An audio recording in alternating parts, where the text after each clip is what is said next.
a plein de plantes qui nous entourent et qu'on ne connaît pas. Et pourtant, il y en a plein qui sont comestibles, qui sont très bonnes ou qui sont médicinales, ou les deux. Il y a aussi plein de plantes qui sont toxiques, voire même mortelles. Donc il faut faire très attention avant de se lancer dans la cueillette sauvage. Mon entreprise s'appelle Cocalis.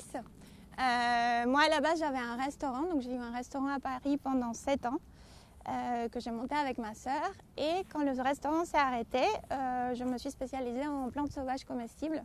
Je me suis formée et je me suis lancée en cueillette. Et en tant que chef, j'ai décidé que je voulais faire des ateliers cuisine avec les plantes. Et je voulais surtout transmettre ça à d'autres personnes pour que voilà, les gens qui s'intéressent un peu à ce qui les entoure puissent reconnaître les plantes, les identifier et éventuellement les cueillir une fois qu'ils ont les connaissances suffisantes pour le faire. Il y a des balades que cueillette. Donc on va aller se balader, je vais montrer aux personnes qui sont avec moi comment je reconnais les plantes que j'utilise. Souvent on fait une dégustation après, donc moi je fais des préparations, donc je fais un petit pique-nique, on s'installe et on mange tous ensemble des préparations que j'ai faites à partir des plantes qu'on a vues ensemble. Et sinon il y a des balades où on voit les plantes dans leur état donc naturel et après on va en cuisine pour transformer tout ça et manger tous ensemble. Il y a plusieurs règles dans la cueillette sauvage. Donc comme je disais, il faut se former, il faut bien être sûr d'avoir reconnu la plante avant de l'accueillir. On va s'éloigner des endroits passants, donc effectivement dans le bois de Vincennes il y a beaucoup de chiens, il y a des gens aussi qui passent. Quand les plantes sont en hauteur, on va cueillir au-dessus de 30 cm, donc pour ne pas être en contact avec le sol.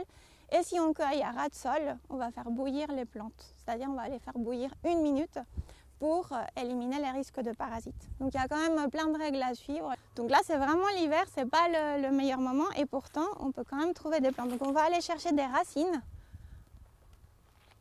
que je vais vous montrer par ici. Là elle est super belle, donc je vais pouvoir la montrer. Alors, donc voilà, je vais récupérer que ça.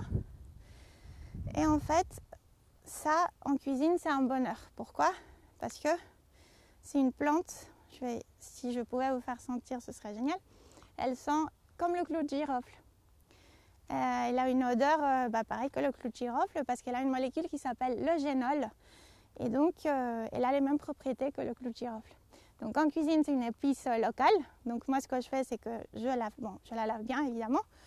Ensuite, soit je l'utilise crue, soit je la fais sécher. Et lorsque je la fais sécher, ses parfums se développent encore plus. C'est toujours très positif. C'est vrai que déjà, le contact avec la nature, ça fait du bien. Sortir, mais même quand il ne fait pas chaud ou quand il ne fait pas très beau, après la balade, les gens sont contents. Ils se rendent compte que ça leur a fait du bien de sortir, d'être en contact avec la nature.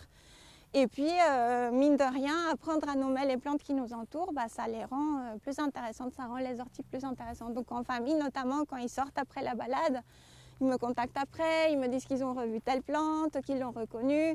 Voilà, moi je dis souvent, si déjà ils retiennent une ou deux plantes pendant une balade de 2 heures, c'est déjà pas mal.